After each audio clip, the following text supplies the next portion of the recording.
I haven't got a headache, so I can bounce up and down on my trampoline. Whereas poor old Mark's got a terrible headache and is having a lie down upstairs. But I thought I'd do the piece to camera just in case he recovers enough to be able to edit later.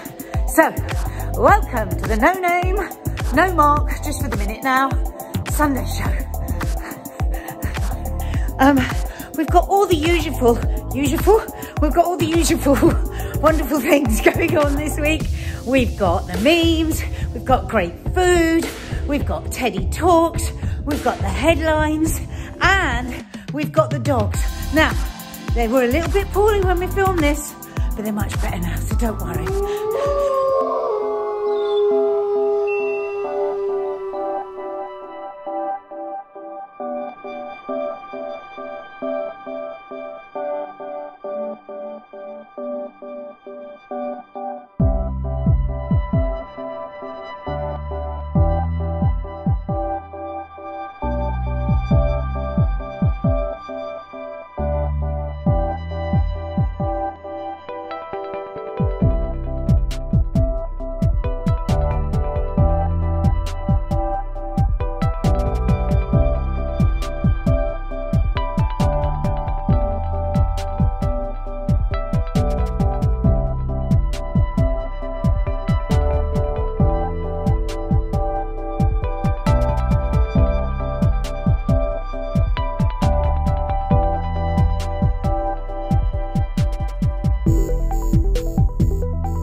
I have to say, I've surpassed myself this week with the morning after brunch. If you've got a hangover, you're going to love this. Only trouble is, you're going to have somebody who loves you enough to make it for you. A little bit faffy if you actually got a hangover. Oh, but if you love someone and you haven't got a hangover and he's lying or she's lying on the sofa in a piccalilli, get up and make this. And it's the beginning of episode... Don't ask me. 43. 42. 42. Okay. This morning I am making for you a proper hangover brunch. It's a Mexican breakfast burrito enchilada with an enchilada sauce. But obviously I'm not Mexican, so I've nicked the dish and I'm doing something that's a bit Mexican. So we're going to start with the enchilada sauce. Melt 30 grams of butter, and then I'm going to add 30 grams of plain flour to it to make a what, Mark? Roux. Roux. How do we spell roux? R-O-U-X. Yay! What does a roux do? Acrobatics. People are scared of it. I'm petrified. People are scared of a roux. So a roux is always equal butter and flour. How did you know that was equal? Because I can tell. Because I've done it for a lot of years. We've got through so much butter this week because I made that big cake. I was going to make a cake and then I couldn't. Yeah, but the cake that you're going to see later, guys, had a lot of butter in it. Actually, when I'm making it, I talk a lot in the cake, don't I, about how buttery it is and how heavy it's going to be and how sweet it's going to be. Actually, it was delicious, wasn't it? Hang on a minute. And it was quite light. Are you telling us that this program doesn't happen in order? It doesn't happen in order, guys. I cooked the cake the other night. They've already seen it on Instagram. I'm confused. Right, so that's cooked. To that, I'm going to add some tomato puree. A good heaped teaspoon.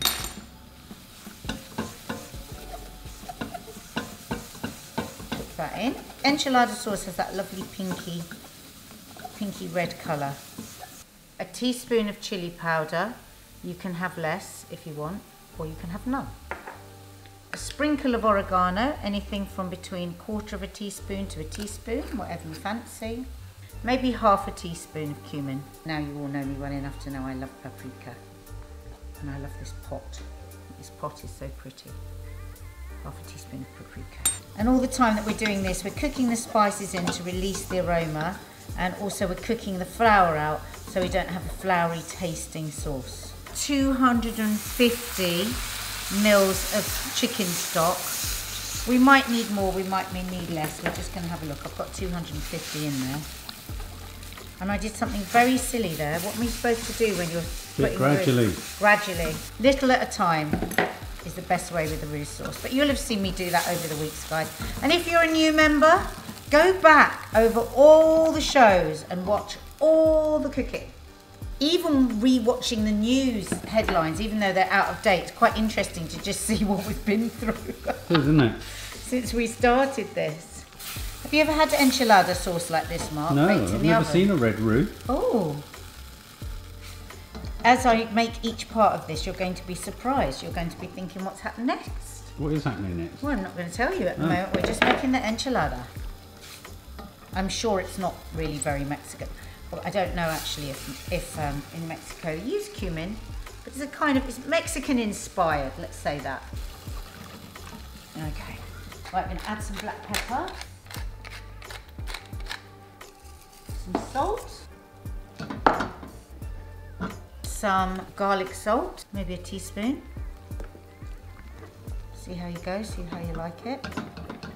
Now I'm going to add some cream. You don't have to if that feels too decadent. This is actually low-fat cream. It's like cream of tomato soup. Yeah, you don't have to add the cream. What you could do is, if you want that creamy look, is just maybe put a little milk in it or something if the cream feels too decadent. Just let that bubble away on a really low heat. Got the enchilada sauce just bubbling away, getting all those flavours really nicely melded together. Now we're going to make our burrito filling. These are all going to be rolled up with our breakfast filling, and then the enchilada sauce, and then some cheese, and then we're going to pop it in the oven. So we're going to make scrambled eggs and bacon filling. So you can use back bacon if you want. Obviously, if you're vegetarian, why not mix it up with some mushrooms and eggs instead? There we go. You could actually, you know what would be really nice with the enchilada sauce if you're vegetarian or vegan, is do fried onions, fried mushrooms and fried green peppers. That would look really nicely as your filling. And you could scramble in some tofu if you're vegan, or eggs if you're vegetarian. You can also do this dish with chicken, leftover chicken. So if you had a roast chicken on a Saturday and you had stuff left over, another thing you can do is you can do it with fried onion, fried green peppers and mince. I love this bacon, spoilt pig. Good provenance, you know that they've been treated well. It's delicious, it's just the right amount of smoke. Oh my God, the girls love this bacon. Just have bacon less often, but have good bacon. Turn that off.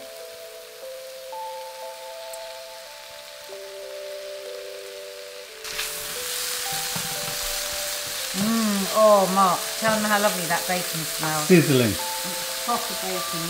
I feel like a spoilt pig. Not loads of water. So lardons. Oh, look how nice and thick that's going now.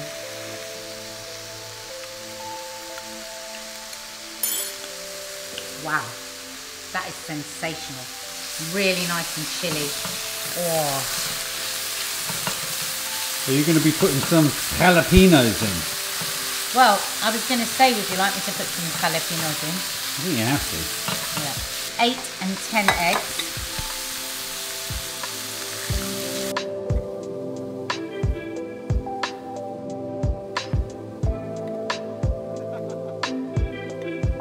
Scrambled eggs, 50 grams,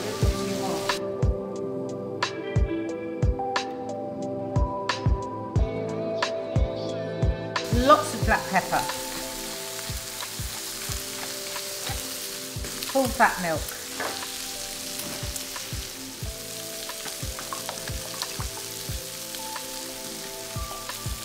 I'm going to put a little oregano in it.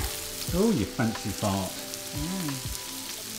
I used to love, it's one of the first things I used to cook when I was a kid was herby omelette, and I thought I was so posh. Bet you did. I've mixed all my herbs into my eggs, and I loved it. Love pouring the egg in the pan, it's just sizzling.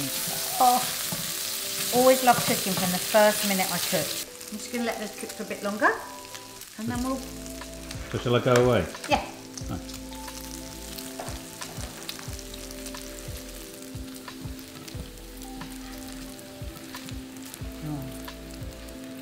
Such good bacon. You know what I'd love to do now? Get thick slabs of white bread. This is what we used to do when we were kids. And we would fry the bread just in the pure bacon fat like that. Wow. Like that would be my mum's last supper. What? Soaked in there? Oh my God, nothing would make her happier than that, my mum. Wow. So we're going to cook the eggs in a minute, but first of all, I just want to do some extra bits and pieces to go in the enchiladas. Maddie and Kiki are giggling away in there. Goodness knows what they're laughing at. They've been giggling for so long. That room has made them so happy. You'll see it in the vlogs, guys. We've done up the room in there and it looks so nice.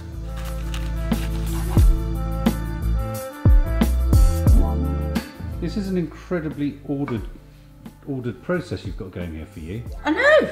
It's like you've got all these things prepped.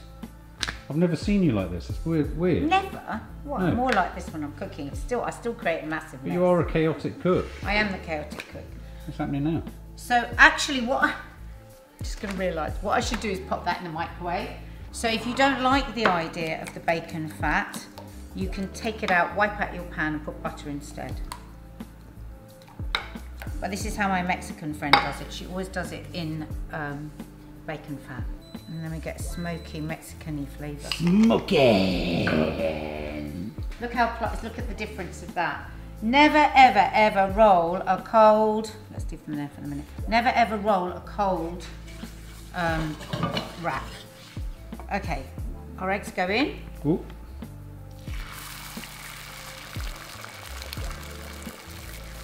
Oh.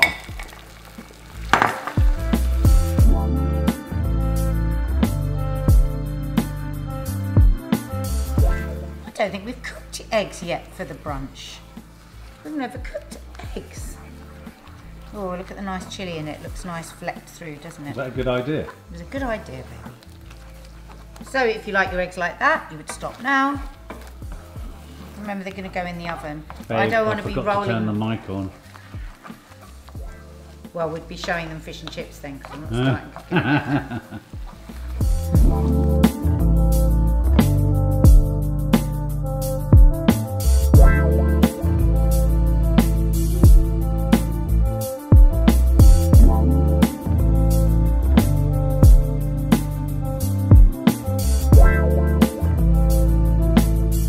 I'll steal some back.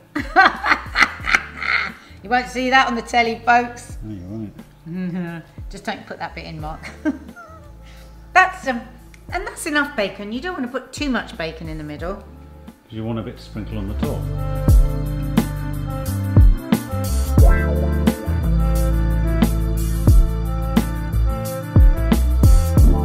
Take our tortilla, wrap it, and then lay it down seam side down.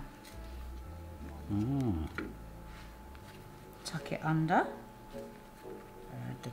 roll it, stick it seam side down, tuck it. See how I'm sort of tucking it under the food a bit. Now, of course, you could add cheese inside that as well, but I'm going to put a lot on the top, so I didn't really want to put a load in the middle as well, just was a bit much. Okay, there you go. Okay, so now I'm going to pour the sauce.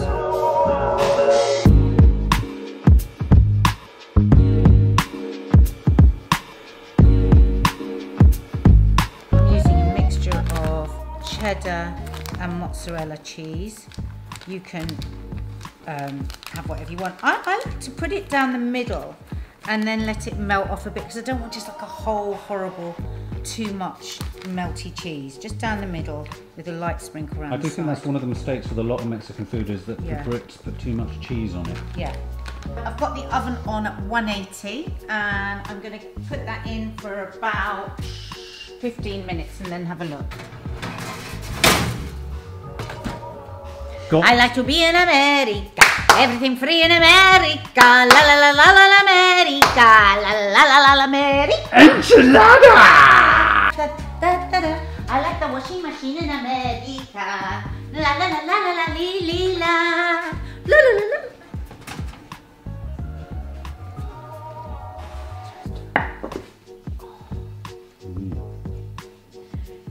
Wow, look at that, guys. What do you think?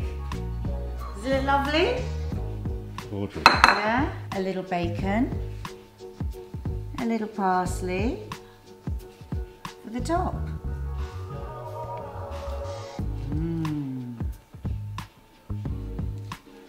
Beautiful. Pleased with that. We're going in. We're going in.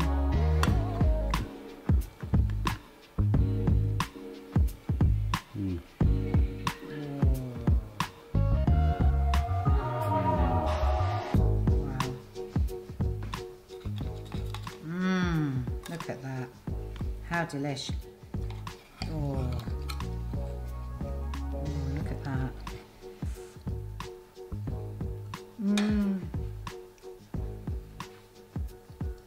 The smoky paprika, the chili, the crispy bacon, the soft egg, the gorgeous tortilla, and the enchilada sauce, if I say so myself, is blooming delicious! Time to go to the memes.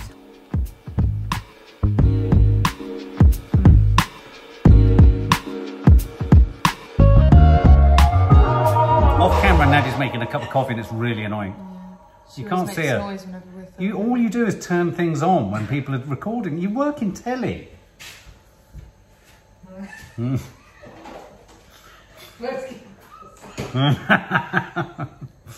made myself too red. Take it away. Hurry up! Hurry up! No! What are you doing? You're boiling milk. Pour milk in it. It's milk. Why do you have to have such high maintenance bloody coffee? I can't speak. Why can't you speak? Because my lungs are compromised. Oh, what's that on your lip? Oh. Fucking hell. Right, back over here. Back in the room. Right, you're going to be quiet now. I'm just going to pour milk pathetic. What? I'm just going to pour milk pathetic. You're not going to do it, Con. Okay, so you might have gathered it's the memes and we're trying to get a kind of sound perfect scenario, but she won't let us. Let's do it. Okay. What it's like to date men.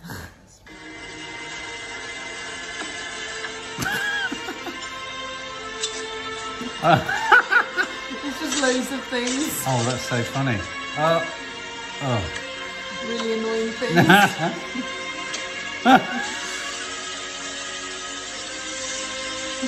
That's so funny. I've seen that one. Oh. Oh. No. God. Down the middle. Oh, God. Try and get it right all the time. Oh.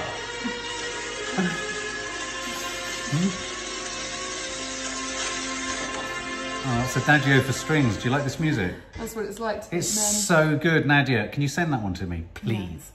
Because I find that when I'm dating men. Yes. This really made me laugh as well. Like, UK police are not serious. Oh my Great. That's a police officer. You're joking, that's a real... She screams. They're so stupid. That's by Whitehall. This is so stupid. I can't believe they did that. And then this, I fucking love London. What do you want? Do something, do something. What are you different with me? Yeah?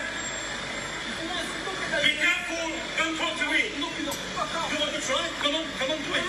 Let's do it then. Fucking idiot. What are you talking to me for? What are you talking to me for? Tell me. Oh yeah? You want to touch me? Come on, touch me. Come on. Why are you doing behavior to me? I was talking to this gentleman. This is interfering with me. Sorry? Don't talk to me, I say to you. Oh yeah? Creep. Right, creep. The creep. Yes. You, come on. Don't touch me, you dirty rat. Dirty rat. You are a rat. Yeah, you see? I know why you're doing that. I know that. Don't worry. You are a dickhead. You're an ass. Yeah? Try it. Bloody hell. It could only happen in London. Only London. To that extent of nothing happening. Yeah, I know. This just made me laugh. It's just two roadmen dancing into the street.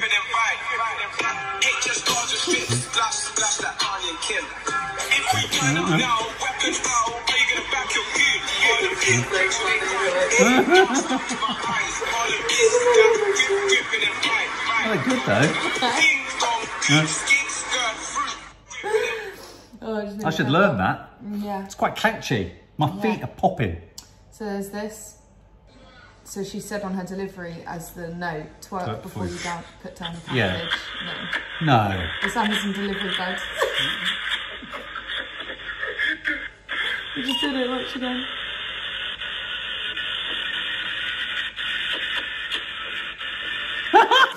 It's so funny. That's so funny. Oh, he's got a good sense of humour. Yeah. So she's being racist about, you know, people and Muslims and all Right. Get your heart out on camera, Hannah.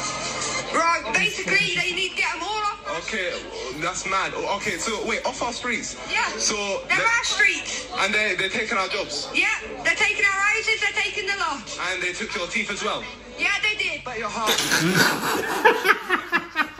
Let's say that again. That's the way he does it. Out on camera, Hannah. Right, basically, they need to get them all off. Okay, That's the way he doesn't listen to so it. wait, off our streets. Yeah. So they're our streets. And they're taking our jobs. Yeah, they're taking our houses, they're taking the lot. And they took your teeth as well. Yeah, they did. Bet your heart. The way she just goes, Yeah, they did. They took her She teeth. doesn't even know what she's Which agreeing is this? to. Is this yours? I don't know. It's mine now. My dog's saying hi. I guess you just set foot in the house for me. Oh my god, that looks really white. Look at his little eyeballs. I know. It's like that high. It's really funny. Oh. This is... It's his 21st birthday dance off. Why you go first? Oh my god, it's gonna end. Oh!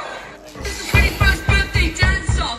Why you I know. Look at the way she dances. Oh!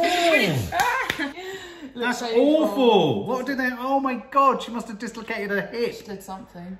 Because when you've had a knee injury like I have, there's nothing worse than the memory of it. The rest of the world, COVID. The United States, also the United States. It just cracked me off. It's just this pathetic little fight at the that's moment. so true. Oh dear. Shut up! Are you fucking what? Back up! Come on, you guys! Strong guy chasing. You are that. Horse. Zoom in. Shut up! Are you fucking what? Back up! Come on, you guys! You are that! Come on!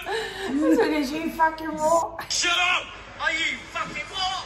Back up! Come on, you guys! You are that! It's amazing how bouncy, bendy our bodies go. I used to fall down the know. stairs regularly. I wasn't proud of it, but I used to just, my whole body would just go. Blah, blah, blah. Yeah. So look, fight your mum or fight a bear. Decides to fight a bear.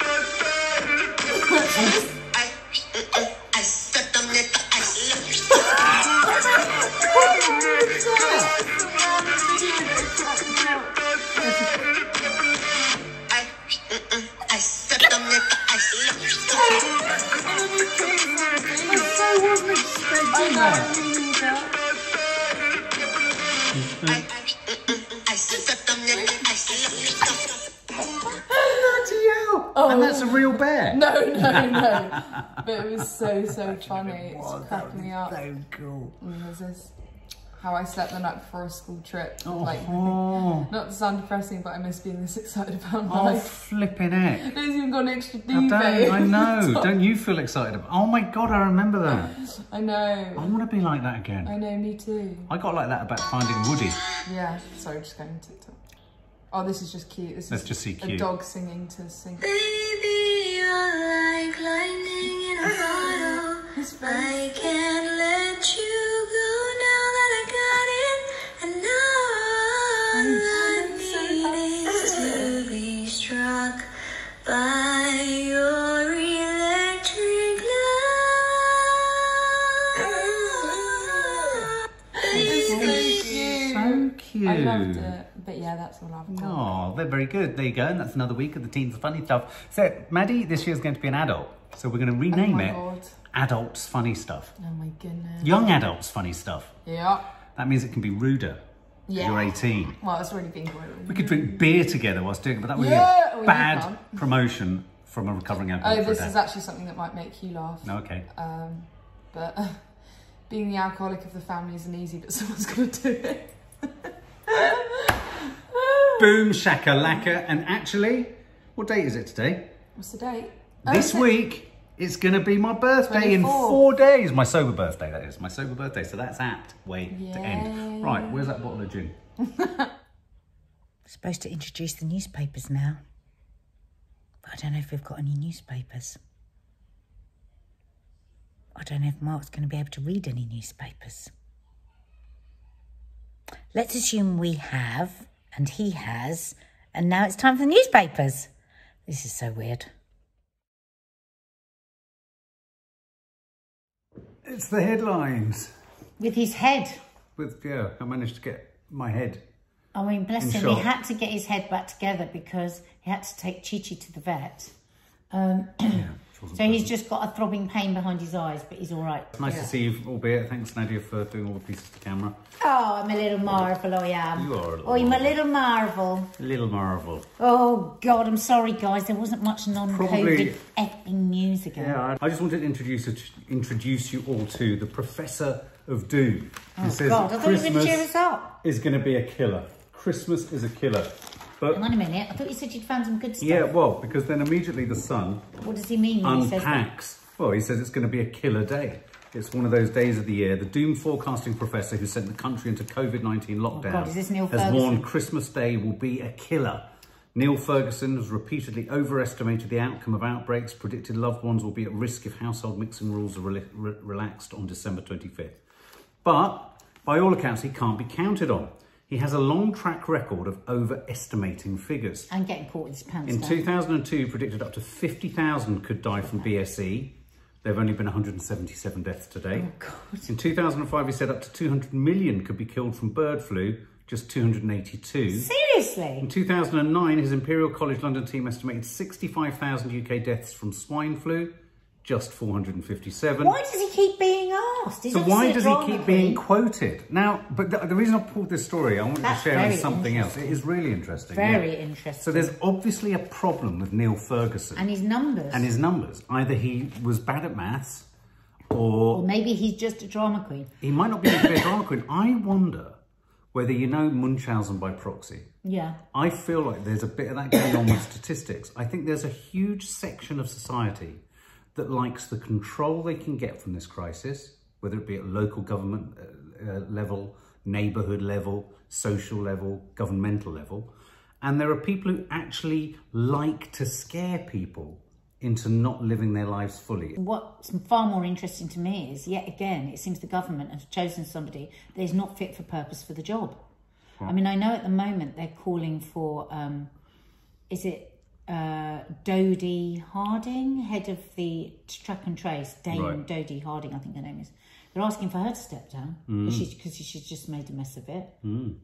And you know, it just, Dominic Cummings, best man for the job? Not Don't the- think no, so? no, PR no, no. people? No. Best people for the job? Maybe they're just not very good at filling positions. Or I think numbers. that's an excellent headline. Eaten out to help out. That's a very... Manchester bars are cooking up schemes to dodge tier 3. And this is curious.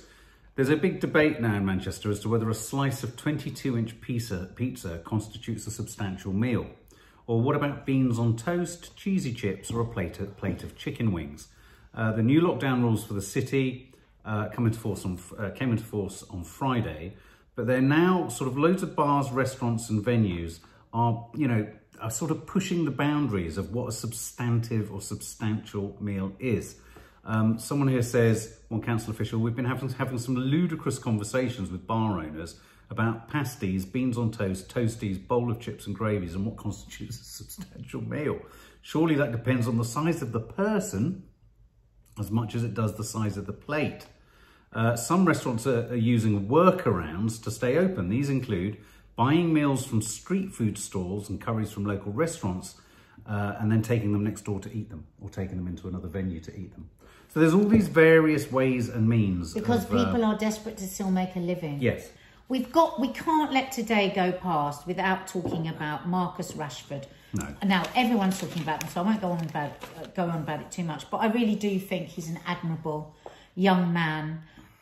He's so humble, and today he's come out with a really good tweet asking people to just stop hating on everybody else, because they're, he said, it's a discussion that we've got to have. Yeah. Some MPs haven't agreed with it. Let's have a discussion. Let's not make this a place to create hate. Good man. And I just thought, everybody else is getting far angrier than him. He just wants to keep focused. As my dad always says, do you want the fight with the gatekeeper or do you want the grapes? And he stayed focused on what he wants. That's obviously why he's such a good athlete. What about Marcus Rashford for PM? He's amazing. Isn't he? He really is. To encourage fair, rational and kind debate, when all around you, it feels like in the country, everyone's nailing their colours and ideologies to the masts. And this is the government that gave him an award for what he did, and then he sent a handwritten letter to Boris in September, and September hasn't replied to. What an arsehole. Over 65s show virus clean pair of heels whilst rest of us slouch. Apparently, pensioners are the only age group to have increased their exercise regimes during the pandemic. Really? How fascinating. Yeah. Older people are taking to exercise like never before. When lockdown began in March, nearly 2/3 of the population began to walk, run or cycle less, the study showed. But the one group that it went up in is the over 65s. Wow. 65s. I can't speak. I've got something wrong with my head today. And then they've got lots of interviews with various over 65-year-olds. I don't necessarily know if Nanny Di falls into that category. I think she has done less.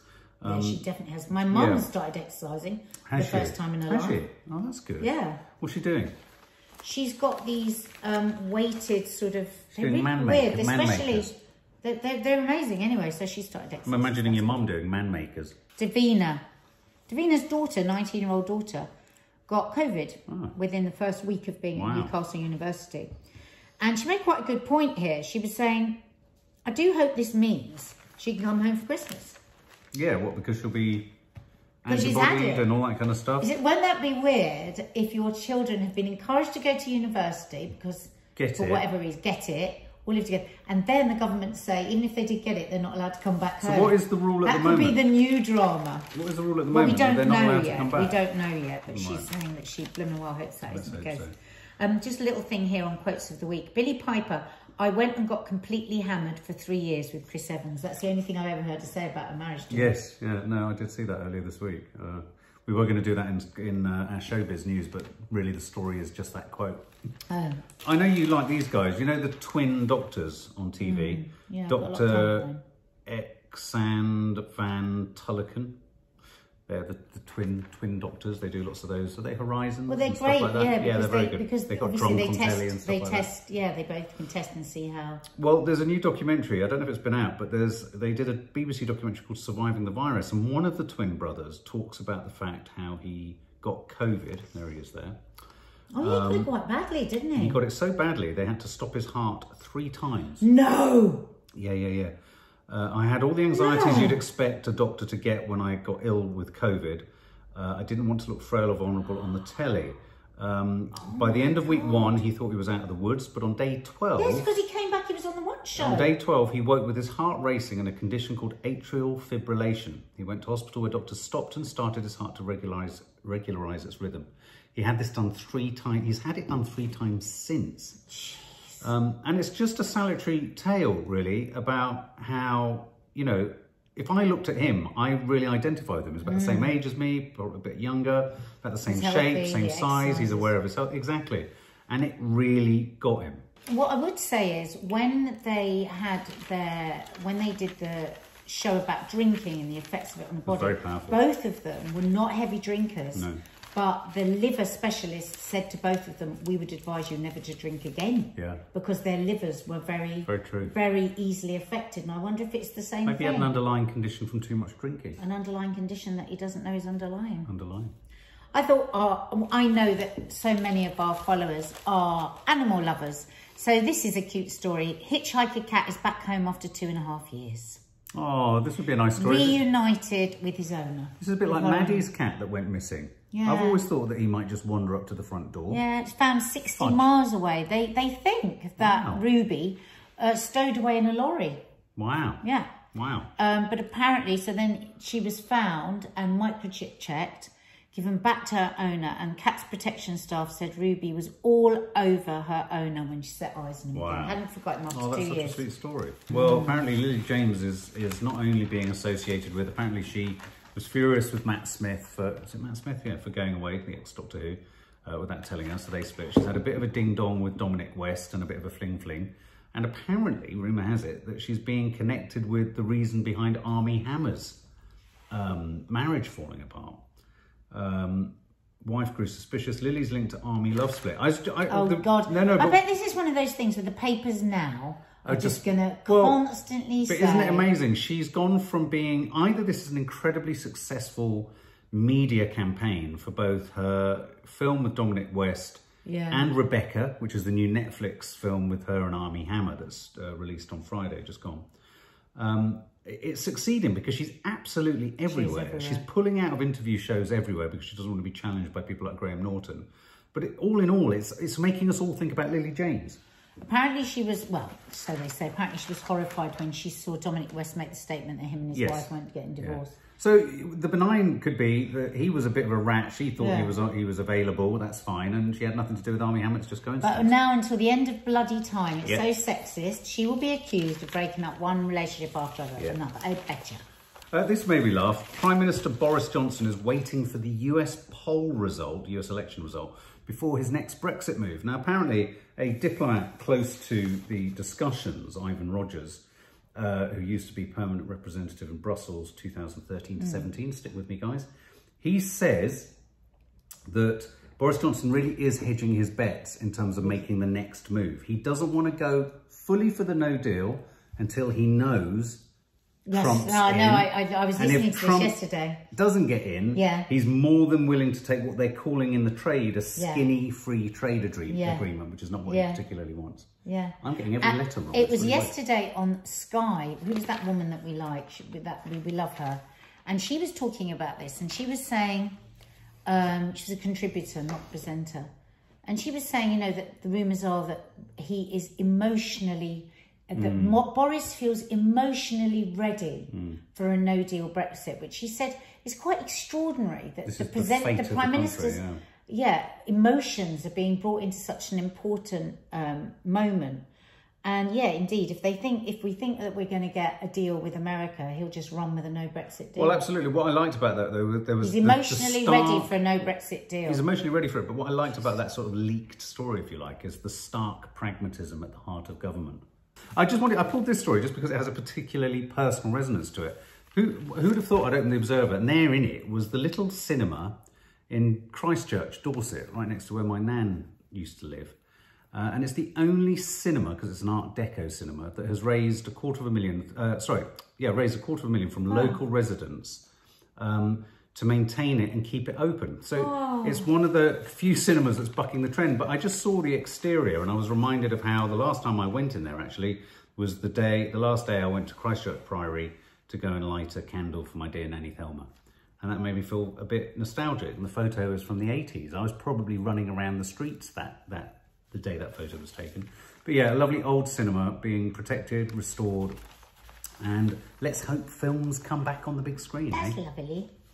Right, okay. ITV praised for Loose Women's first all-black panel. Now, this was an historic day on Thursday when all 4 panellists, 4 black women, with no fanfare and no, oh, we're doing it for this, we're doing it, it's just 4 women, 4 good panellists. Brilliant, as it should be. And that was amazing. And as I spoke to Judy Love the next day, and she told me about how they'd wept at the end, and it was just so extraordinary for her. That's great. She told me that she got so many messages, and this one woman sent her this gorgeous little film of her baby. She said she was a teeny little girl with afro like this on her bouncy chair, and she was just looking at Loose Women, and this woman said, this is what my baby girl will grow up just seeing on the telly, a reflection of herself. But what makes me laugh about this article is, about a year ago, somebody in the Mail did a story about how not one black face had been seen on ITV Daytime all day. Yeah, I remember that. And they are now taking full credit for this panel. Oh, you're joking. Right. Can the Mail please bring forward to us the list of their incredible diversity programme? We're really proud of the way that we cover diversity in every way, size, age. We've got an 80-year-old panellist, for God's sake. Yeah, no, it's very good. So it did make me laugh. Wow, it's thanks to the Mail. Final one, the price is fright. It's the only puntastic. But before I go into the story, the other one is really funny.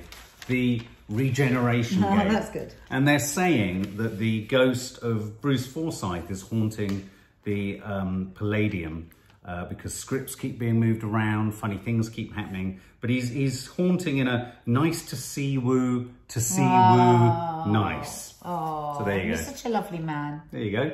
Brucey, it's a Brucey bonus. Brucey.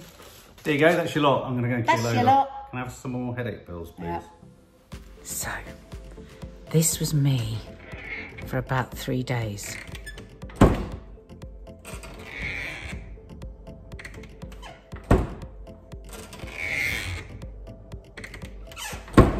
Shall I tell you why? It's because in there was a 3-layered peanut butter and jelly banana cake, and it was bloody delicious. And I didn't stop picking at it all week. So, my advice would be, do not make this cake under any circumstances. Do not make it, because you won't be able to stop eating it. Okay? Don't make it. So Thanksgiving is on its way, 26th of November. So I'm going to do on and off some Thanksgiving dishes, because I thought that'd be nice for our American cousins. So this is a peanut butter and jelly 3-layer cake. It's actually from Olive magazine. So I just want to give you the ingredients. We have that's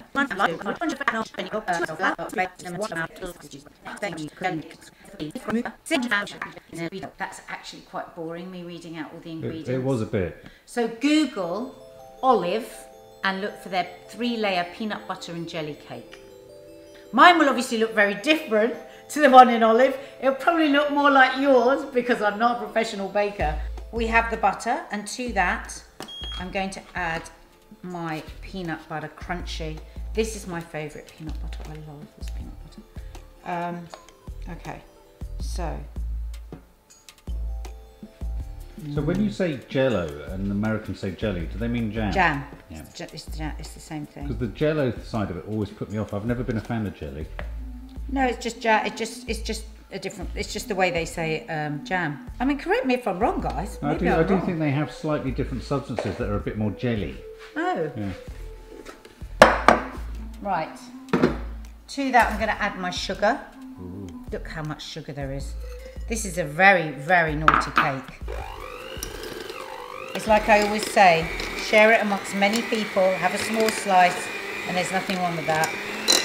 Did you say break that up share a bit. it? Yeah. No.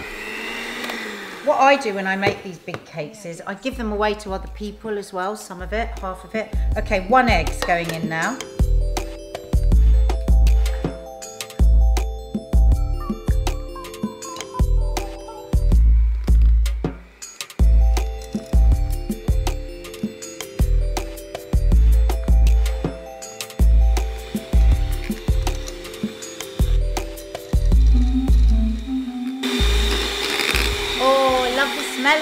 butter.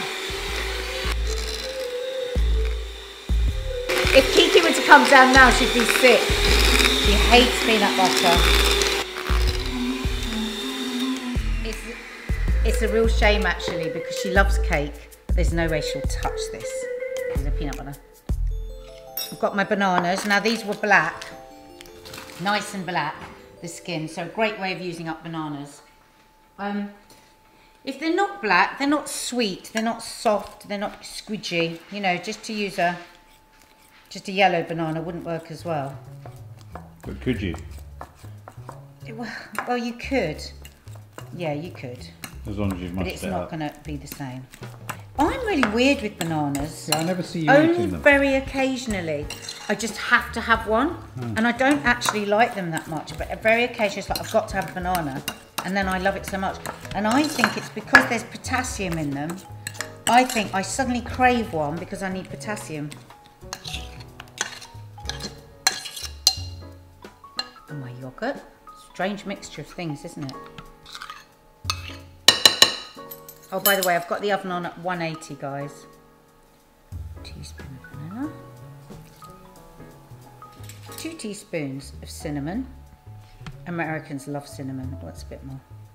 Okay. The girls love all the American cereals, don't they? Because they love cinnamon. Teaspoon of baking powder. And of course, you don't have to put nutmeg in at all. And you don't have to put cinnamon in if you don't want to. And if you prefer ginger to cinnamon, put ginger. If you don't want the spicy bit of this, then you don't have to add any. 2 more eggs.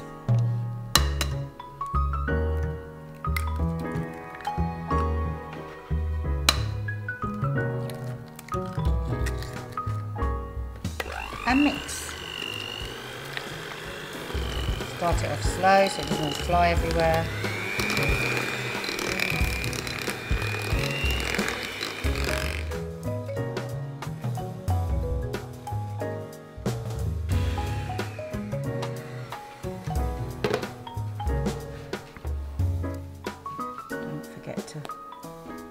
Scoop around the sides, around the bottom. And now I'm going to add my self-raising flour.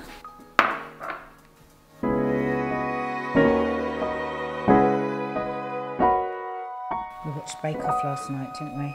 Loved it. Absolutely loved it. It's the only programme now. Well, that and Gogglebox are the 2 shows we sit as a family and watch, aren't they? Yeah. Channel 4 delivers us the 2 programmes we do not miss. So, I've got my 318, except they're more like 1920 size tins, so they might be a bit thinner than the picture.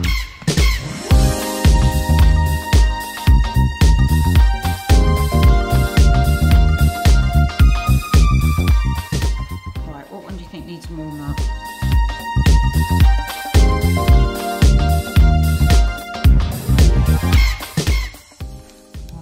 Crunchy nut in there.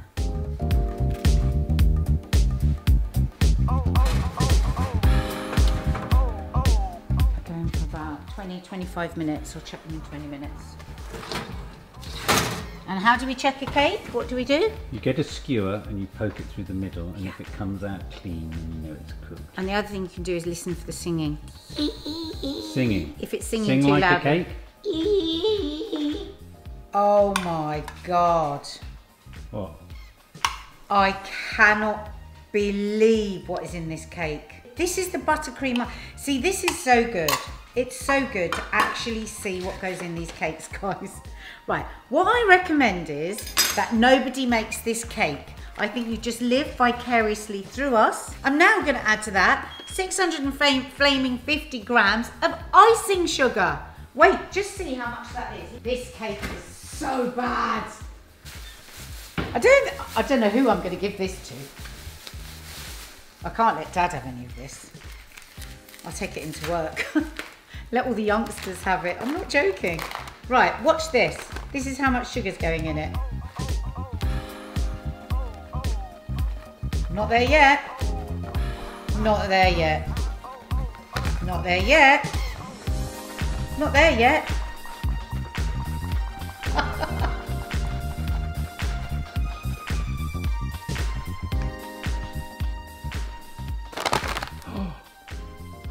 Never mind the sugar that's already in the cake. But I'm telling you, when you go into a shop and you buy a cupcake with a swirl, triple swirl of buttercream, it's just butter and sugar. But anyway, enough of that. I've told you once where this recipe is. I'm not going to give you the amounts because if you really want to make it, you're going to have to go and find it. I can't condone it. You're only supposed to blow the bloody doors off. I cannot condone this cake. Now, guess what I'm going to do now? I'm going to add 75 grams of smooth peanut butter. Oh. Because we haven't got enough calories in there yet. So I now have my vat of smooth peanut butter.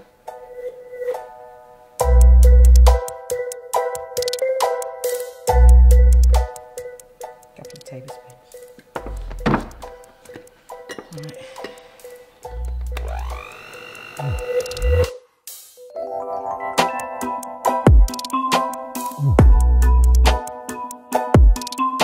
This is the buttercream. So on a serious note, if you fancy this cake, So this is going between layers. well, yeah, and then all over the cake as well.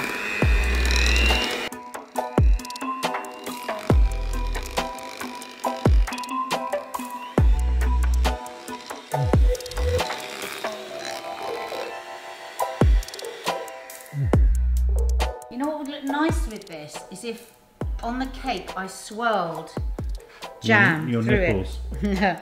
Swirled jam through it, don't you think? So you get that peanut butter and jelly with then crushed peanut butter on top. Oh my God. Jesus Christ. So I'm going to put some vanilla as well.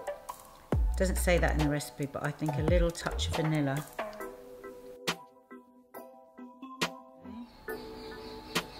And totally clean. So guys, with your cakes, I don't know about you, but I always leave mine in the tin for about 5 minutes before I lift them out. They're less fragile 5 minutes after you've brought them out. Right, smells divine. Mmm. I'm feeling that I'm probably not going to use all of this buttercream because it's scaring me. Because don't forget, we're going all over the whole cake as well. So I'm just going to put a little jam, just a little bit.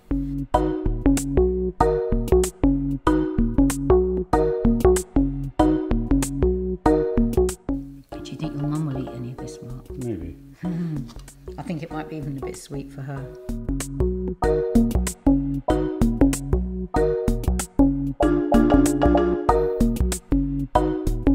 So why I'm doing it this way is to show you how you could use a lot less buttercream, okay? That would be enough, and then you could just have some on the top. But we're going to go naughty.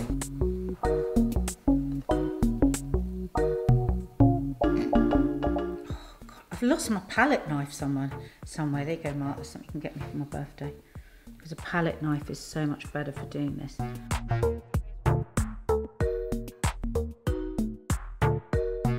Right, so what I'm doing is just putting a thinner coating on first, and then put it in the fridge,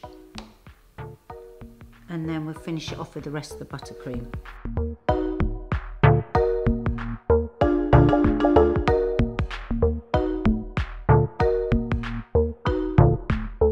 It'd be funny for real cake makers watching me now going, oh my God, she's rubbish, don't know what she's doing, but this is how I make cakes. I'm just a home cook that has a bit of a go with cakes, to be honest. I'm no baker, as you know. So that's going to go in the fridge, just so it sets a bit more, and then we'll finish it off. So I'm in my dog walking gear, guys. If you're thinking, where on earth is that nice orange top one? Pouring with rain, but I'm going to take the dogs out. Try opening the door. But first, there it is. It's a great little tip, this, guys. Get a nice, like, cold surface, and then it makes it easier to put your frosting on top. Anyone for more frosting? Go.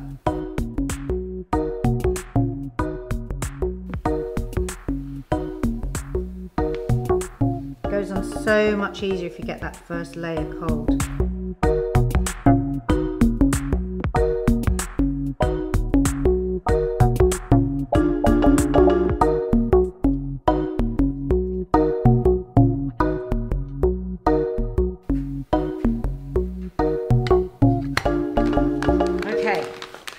go.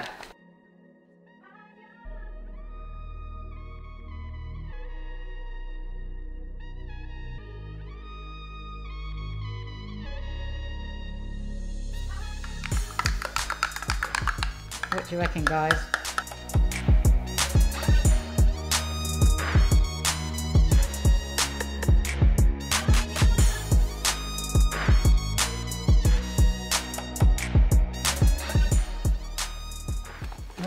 So salty and sweet. Wow. That's what you call a rude cake.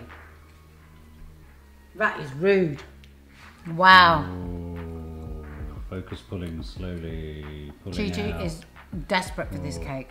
Chi-Chi. I'm going to take it over to my mum and dad and surprise them with it, and then probably bring it straight back home because I don't think they should eat it. Okay, you're planning on killing them. Do do do do do. Oh. Oh. Yeah.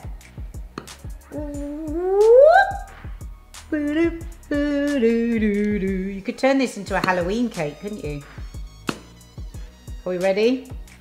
Mm-hmm. Oh my God, look at that. Oh, why haven't I got a cake slice? It's ridiculous. Okay, here we go. Oh, oh. Oh, look at that, guys.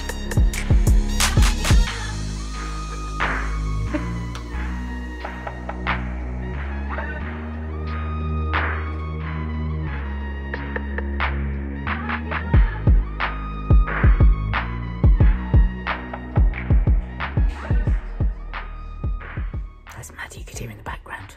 I was trying to do a flash pan down like Mark would have, revealing books, because hang on, I've just got to try and get my whole face in there, because it's books next, and it's Nanny Di, and she used to be a librarian, so this is going to be very, very good. Mark said it was very good, and she's a librarian.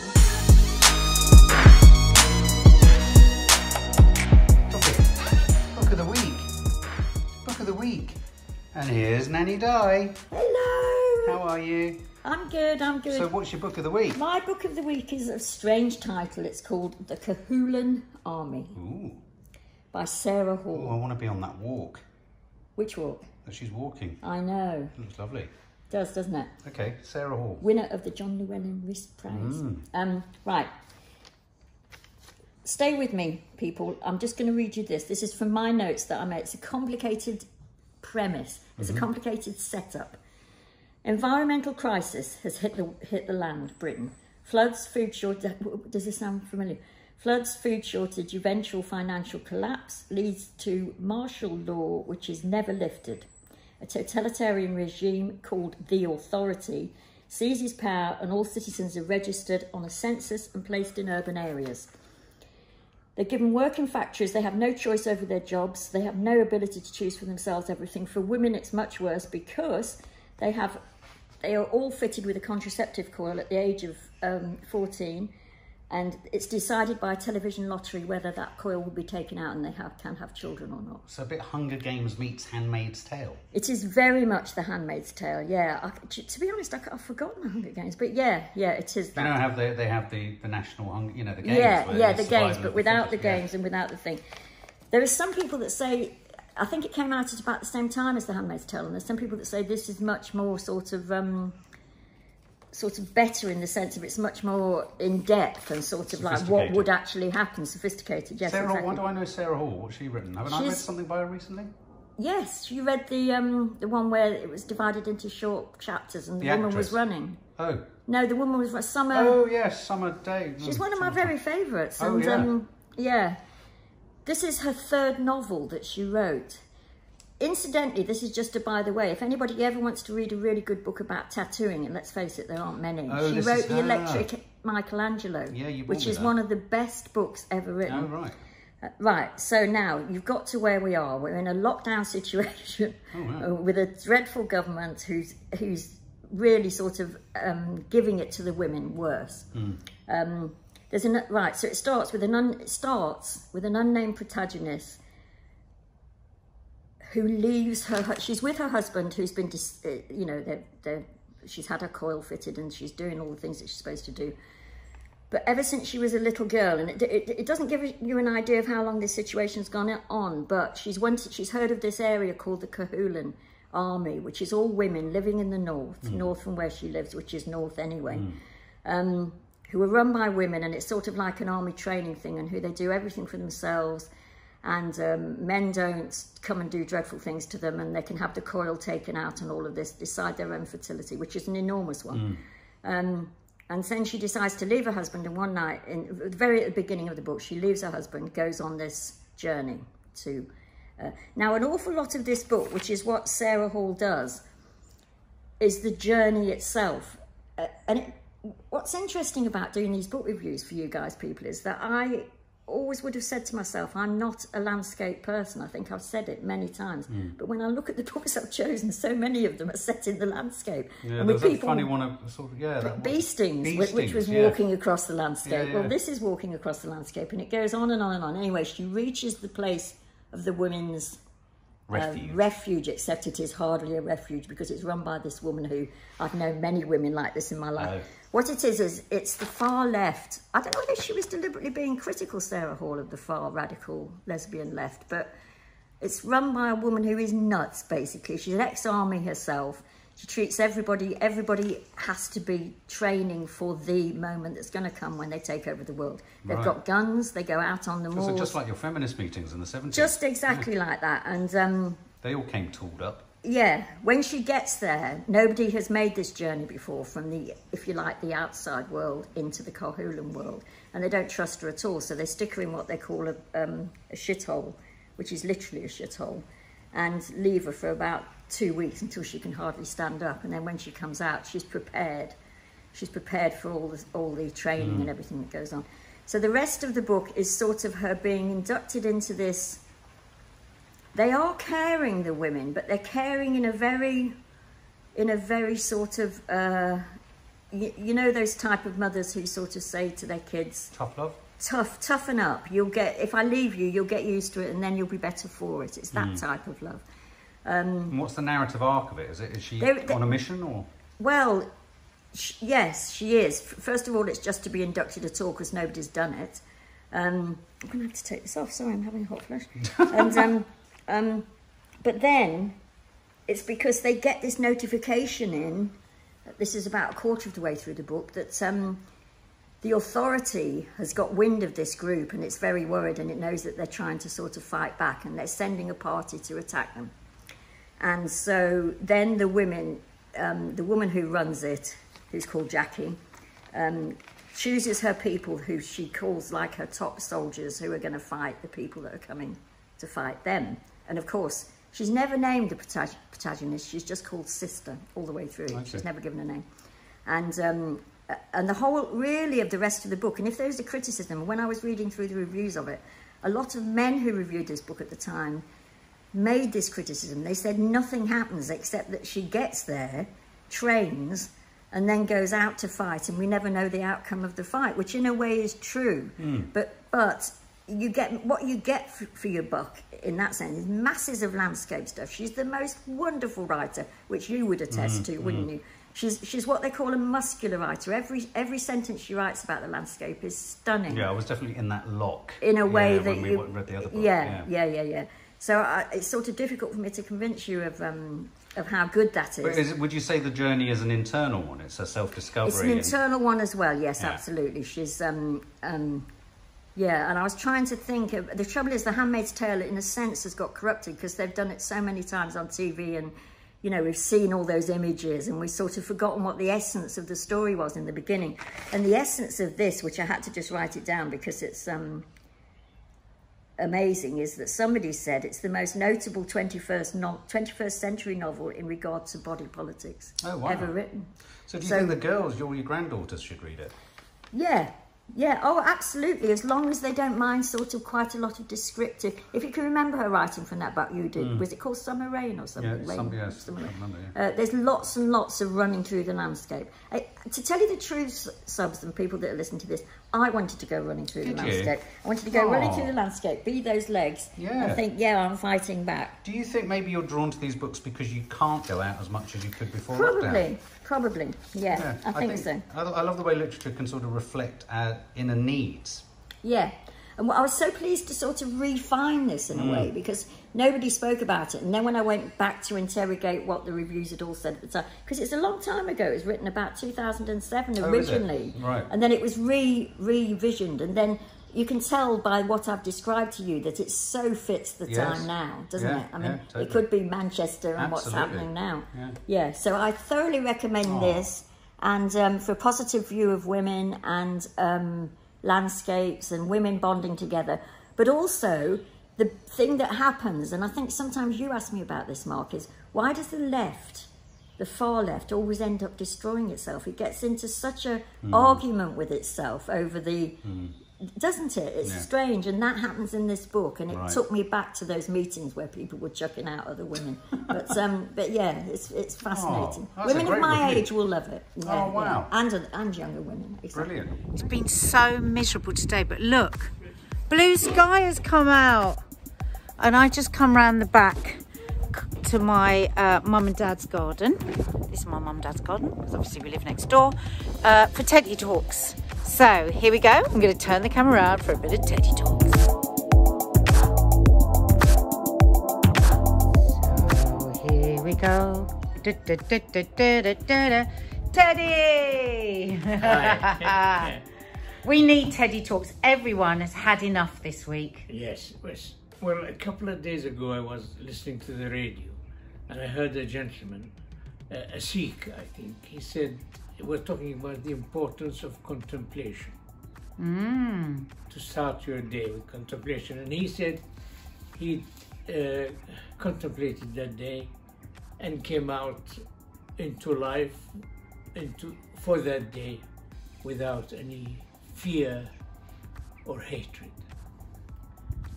And I thought, what's contemplation?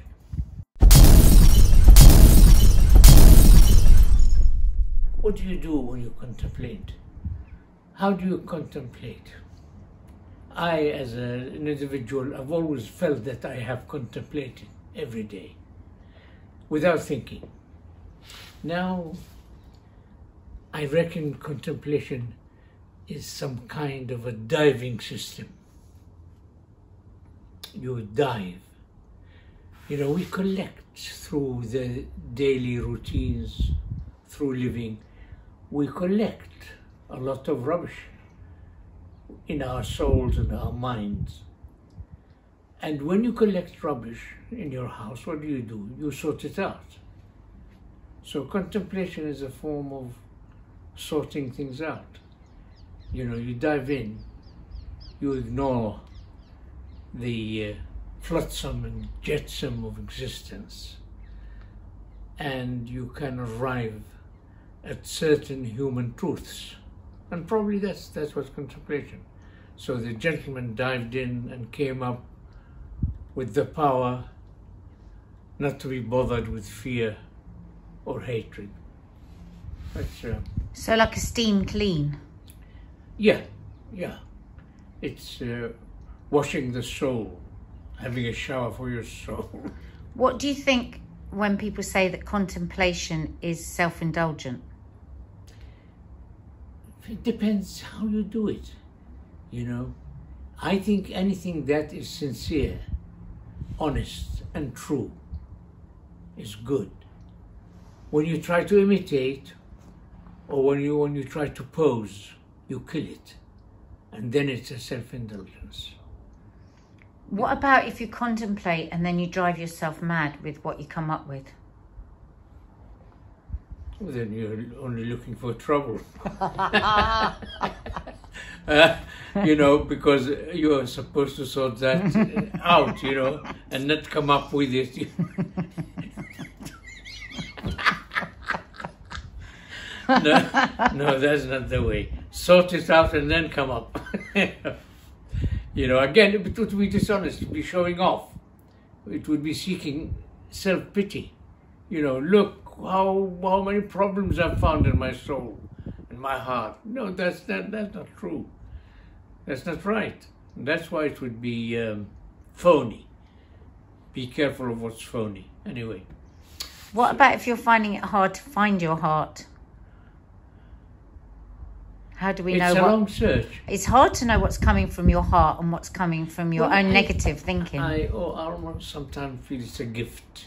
The heart is a gift. You know, empathy is some kind of a gift. And if it's not a gift, then it's something worth developing, working on, you know. But I wanted to talk as well about today, time, the tyranny of time. And I want to talk about that, you know, with you because I'm retired now. And therefore, I can see the tyranny of time, how it almost destroyed my life. How, well, life is stolen anyway from you. So, you know, ambition, the search for money, the search for love too hard. If you do it too hard, then your life has been stolen from you. But time, you know, because when I was young, like all young people, we are free spirits. Time doesn't matter, and we annoy society. We annoy our elders to death because we don't care about time. But there comes a time in life when time becomes very, very important.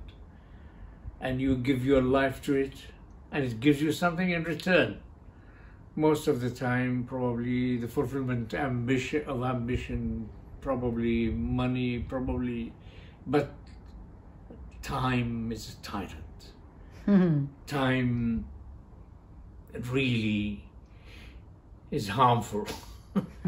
You know, now that I have got the time to think and read and turn things over, I say time was terrible. When I used to jump out of bed at 8 o'clock in the morning, having got to be there at 11, I remember. I have to say, Dad, I can never remember you jumping out of bed. I did, yeah, for a time. I tell you what, I remember I was told to go and do a voiceover.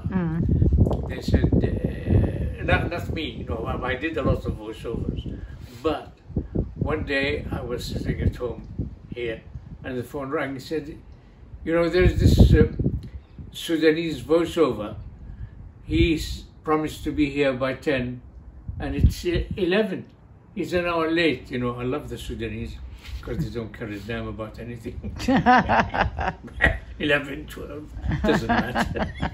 Oh, if only we could all be a bit more like that. So I said, okay, I'll come over. So I got up, jumped into the car and drove to the studio in the West End.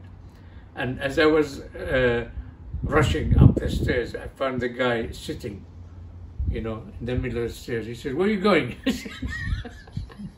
I knew him, of course. I said, I'm going to go to the voiceover. He said, no, me, I'm going to do it. Oh, this was your Sudanese friend? Yeah. He turned up. You know, and he and I shot up to the studio, sat down and did the show. And he was still meandering, you know. I love the people. I wish I could do that when I was young. But that is the kind of thing that stole our lives, you know. Being very keen, and it's okay. You know, you've got to pass the time, you've got to do something with your life. But it's stolen, and I don't know what I could have done, or what advice I could people whose lives are being stolen by time. I don't know what to say to them. Except maybe just time has its time at the right time. So you are able now in retirement to appreciate the length of time because you were chasing it. Do you not think? Do you not think that's what makes it more golden? No. We bury the best part of ourselves in order to appeal to society, in order to live, in order to make money, in order to eat, in order to bring up a family, you know. But you're not doing it because it's your it's part of your nature, but not the whole of your nature. And I think society with its demands and total lack of caring for the individual, you've got to be there at 9 o'clock. Do you understand? Yes, sir, I'll be there at 9 o'clock. Well, that's why so many people have had a crisis of, well, I suppose a crisis of what their life is after lockdown, because some people were shown a different life where you weren't just chasing time all the time. Yeah. Because when you say, when they say, a lot of people when they retire, they top themselves because they don't know what to do. Yeah. And yet every age has its rewards, and if you can find the rewards of your age after retirement, they are plentiful and very rich. But time is, very few of us think of time.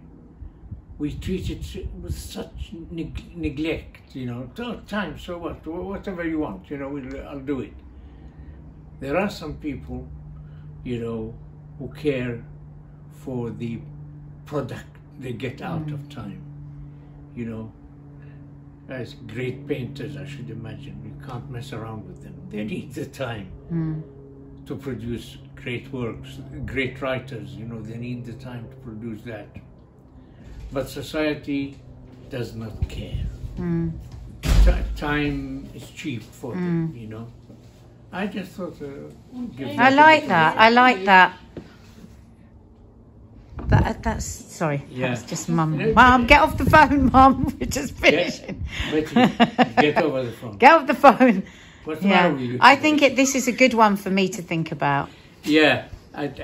So we're going to call this Teddy on the tyranny of time. The tyranny of time. But we talked about meditation and the tyranny of time. Love it. That's what. I'm holding this up very, very high so that I look very, very gorgeous to say thank you for joining us this Sunday. Wasn't it a marvellous show? And hope to see you again next Sunday. I hope this was Sunday. I hope Mark recovered enough to edit this for Sunday and it's not actually Monday. If it's Monday, I'm terribly sorry. God, look how young I am. I'm going to walk around like this for the whole week. Oh my God, all my face is hanging around the back of my neck.